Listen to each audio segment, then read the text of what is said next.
All right, this is a database video, and I'm actually going to take you through some practical designs. Now, I'm going to be using SSMS and SQL Server. I know that you guys are using Oracle, but there's a reason. The tools that I have in SSMS, which will look very much like the tools you have in Oracle Live, which is basically a query screen, work very well for me being able to jump from screen to screen to screen, which is what I'm going to need to be doing to show you how I do this.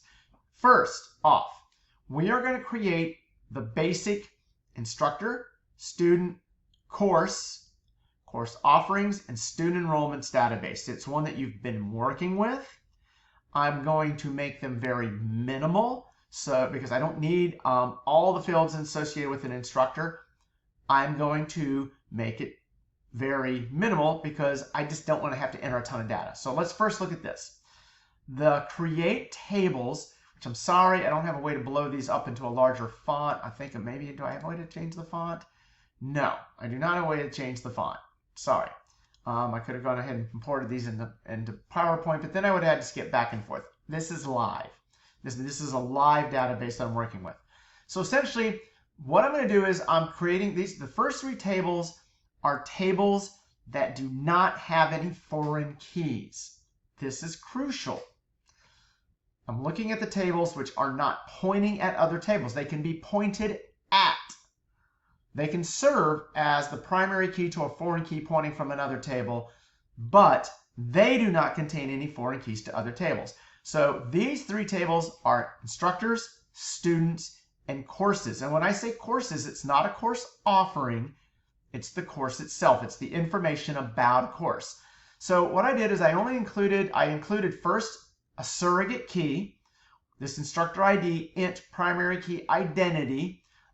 In Oracle, the identity, SQL Server makes it easy to actually have identity keys. Oracle allows you to do it, but what it does is it does it through the assignment done through a separate entity. Okay, but this is built into SQL Server, so I just use the built-in capabilities. And I only include instructor name, student name, course code, and course name. Course code would be like COP4708, the class that you're in, and course name Applied Database 1. Now, course offerings and student enrollments. These are the two tables that have foreign keys. A course offering is just that. It's an offering of a course. Courses are entities, but a course offering is a separate entity. It's a separate table because it's when a course can have multiple sections. You could have thought of it as course sections, okay, because you work with that. But the basics of course offerings is it contains a foreign key to the course and a foreign key to the instructor. There's an instructor assignment. And if you had multiple instructors, you could either you could create a many-to-many, but in the case of this, you're probably never going to have more than two instructors. So if you're designing a course offerings table, you really would maybe have instructor 1, instructor 2, and instructor 2 would probably be able to be null. And I just put in this case a semester and a section number. Those two pieces. A student being enrolled in a course, again, I have my primary key, it's a surrogate key, and I have a link to the course offering, because a student doesn't enroll in a course, the student enrolls in a section of a course or a course offering. And a link back to the student ID. And then I just threw in, just for fun and jollies, enrollment payment, basically just so that I could show that there's the float. Now, with this, let's take a look and say what this looks like. So if I'm going to look at a diagram of how this looks, you can see I've got two relationships that are, in this case, courses to instructors is many to many. Students to course offerings is many to many, which means that student enrollments, is a relational table. It's a join table. Course offerings is a join table. Now, note that in both of these situations, the enrollments and the offerings, they actually are entities into themselves. A join table or a relational table or a many-to-many table can actually be an entity unto itself. Okay, it can have meaning is what I'm really saying, is that it can actually have meaning. Now,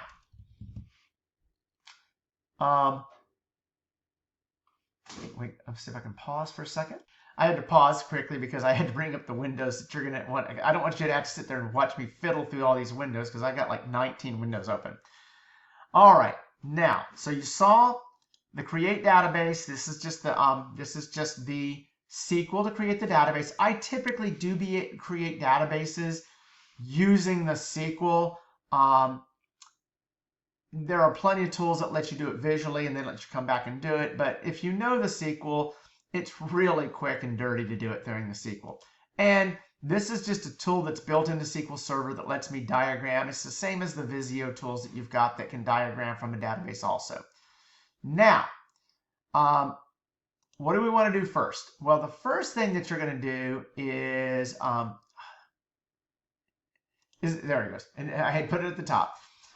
First thing you're going to do now here is we're going to just go ahead and insert some data, because what I really want to do is I want to show you how to, okay, here's a shortcut to insert.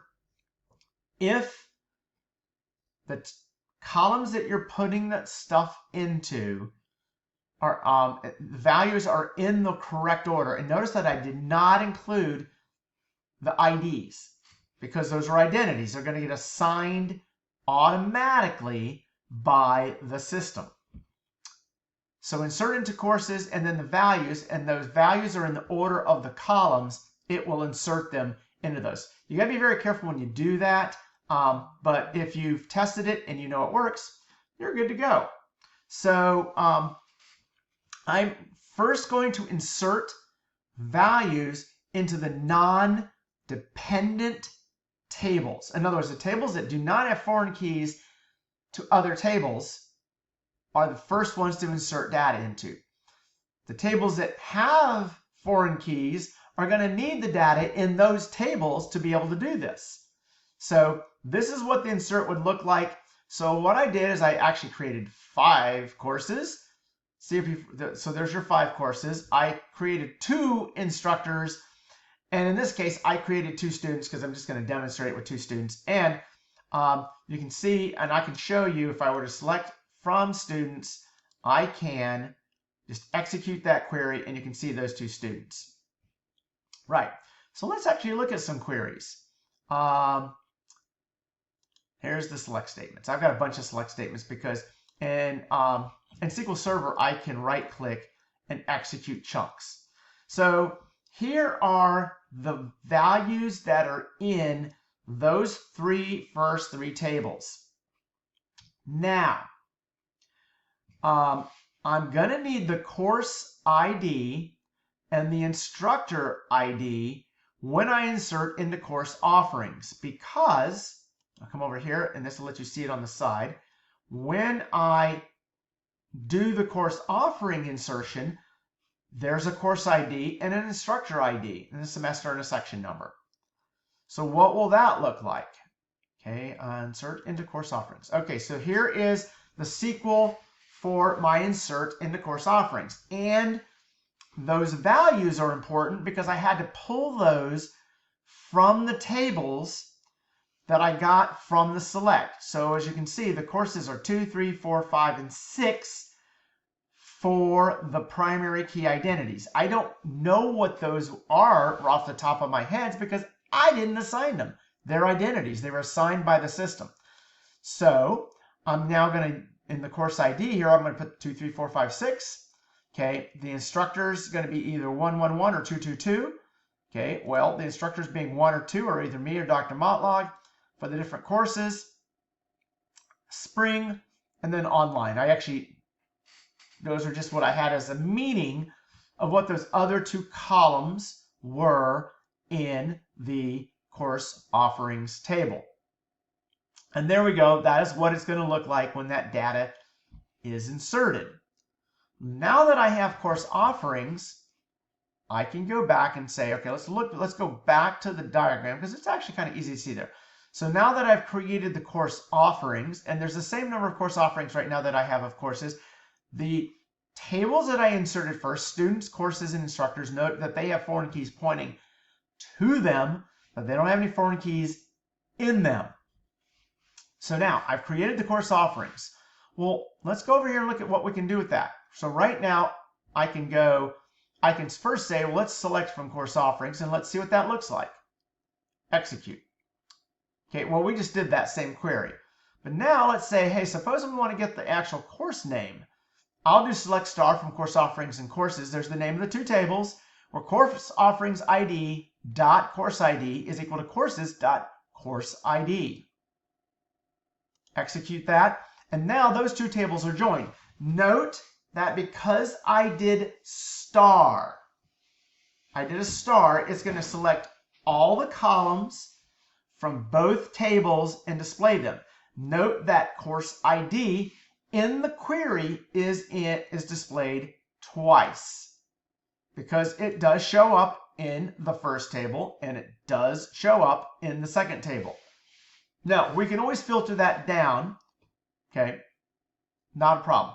Well, suppose I wanted to go one step further. Let's go ahead and select from the three tables, course offerings, courses, instructors. The join condition on the course ID is with courses is on the course ID. The join condition on the instructor is the instructor ID. So course offerings has a pointing to courses course ID and a pointer to course offerings instructor ID. And there's your join where course offerings ID dot course ID equals courses dot course ID and course offerings dot instructor ID equals instructors instructor ID. Boom, yeah. Execute. And now the thing that you can see is that we've now included that third table with both the instructor ID and the instructor name. It's kind of behind my head. It's up there above me, if you can see it right there. And okay, so that's okay, we're good. Not the most practical of queries, but it shows you the format of the queries because what we're really going to want to do is we're going to format it into something that's useful. All right, we've got course offerings. Now, with that information, and we got all the information, we can actually, we've already inserted into students. So let's look at what we're going to need to do to insert into student enrollments. Student enrollments had a course offering and a student, and it was in that order: course offering ID, student ID, and then the payment. I made all the payments 0. I just threw that in as something to have. Now, so the values 1, 2, 3, 4, 5 would be in the values of the course offerings. There were 5 course offerings. So 1, 2, 3, 4, 5 was student 1, who was Mark Twain, and the other student, Jane Austen, which was 2, 2, 2, 2, 2. And that's what we actually saw for that insertion. Now that's going to give us some other capability for select statements. So let's look at first the students. Let's execute, and look at that. There's the students, but everything else in here is essentially some number that's meaningless to the users, but it is the join between the two tables, and you do have the student names. Well, let's actually see if we can see what the courses are. Okay, well now, we can't see what the courses are, but we can see what the course offerings are, all spring and all online. It doesn't give you any much more information than you had. But notice that we had 2 join conditions. We joined on the student ID and we joined on the course offering ID. Well, if we want to get the course name, we're going to need to go one step further. But as long as we're going one step further, why don't we go both steps further? Okay, let's first bring the query up. I'm going to go ahead and execute it. Okay, now I'm joining student enrollments, students, course offerings, courses, and instructors. Okay, and you're going to have to really think about your join conditions. There's 4 join conditions. The student ID between student enrollments and students, course offering ID between student enrollments and course offerings, course ID between course offerings and courses, and the instructor ID between course offerings and instructors. But if you look over here to the side, you'll see, oh look, there's the instructors for all the offerings of all the courses.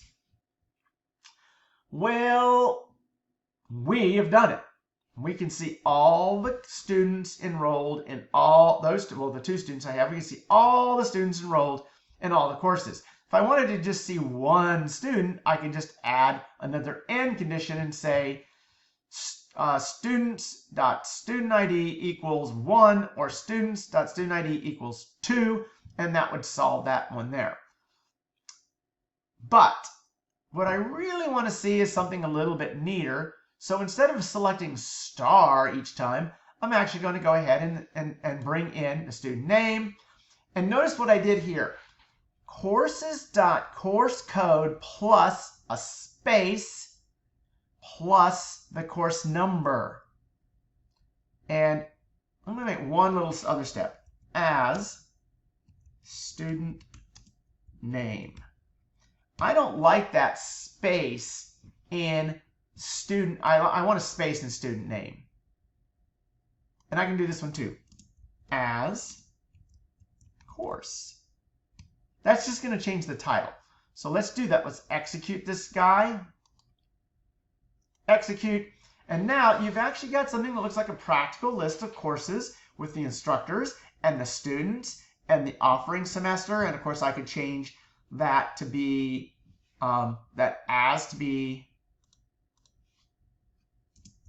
as semester. No biggie. So what I've done is, and then this one I'll just make it as Seamster. Ooh, we don't want a Seamster, we want a semester. And then as Instructor. And as you can kind of see, it's a pretty powerful language, and I'm using a fairly powerful tool. You use this tool in COP4708 because you do use SQL Server in that one. Oracle in one, SQL Server, but you'll actually have to install SSMS because you do need to use some of the tools that are built into SSMS. This is called SQL Server Management Studio, or SSMS. Now, here's the beautiful practicalities of it, but please also note, because of the queries, you're going to get the combination of the courses and the students and the instructors. You got all 3 of them in there, but the way that I formatted this query is to show this. Now, how do you, what's the best way to learn how to construct these queries? What I just did, start from a smaller inquiry, then start building the query. So each step in the query adds a little bit more, and I really do believe that's the best way, especially if you're in a tool where the data is already there and you can just copy and paste and then make some changes and additions, and then execute that query and then move forward. But there were a lot of questions on how do you do some of the join conditions there, and there you go. It's kind of nice. There's your join conditions. I'm hoping that this helps everybody else when they're actually looking at these types of patterns. Let me talk just a tad bit about patterns. This is a pattern. This is a database. This is a common pattern. Certain patterns are repeatable, but a pattern between 2 foreign key joined many-to-many tables is a fairly common thing. It's one of the patterns that you actually see in databases, and then understanding how to build queries based on those types of patterns. And that's actually how the AI tools, they just recognize specific patterns based on what foreign keys do you have in specific tables, recognizing that this is a many-to-many relationship, and this here is a many-to-many relationship. The courses, course offerings, and instructors, and student enrollments, and course offerings is another many-to-many relationship. The courses and instructors actually extends the students to courses and students to instructors, actually extends students to courses is a many-to-many, and students to instructors is also a many-to-many. The relationship is extended through the many-to-many relationship between the students and course offerings. There you go. I hope I didn't blow everybody's mind in this, but I think this kind of gives you an idea of one of the beauties of relational databases is how to be able, that you have these abilities to have these types of patterns and represent data in a rich format. And it's not just a workhorse, it's an elegant workhorse. That's it. On out.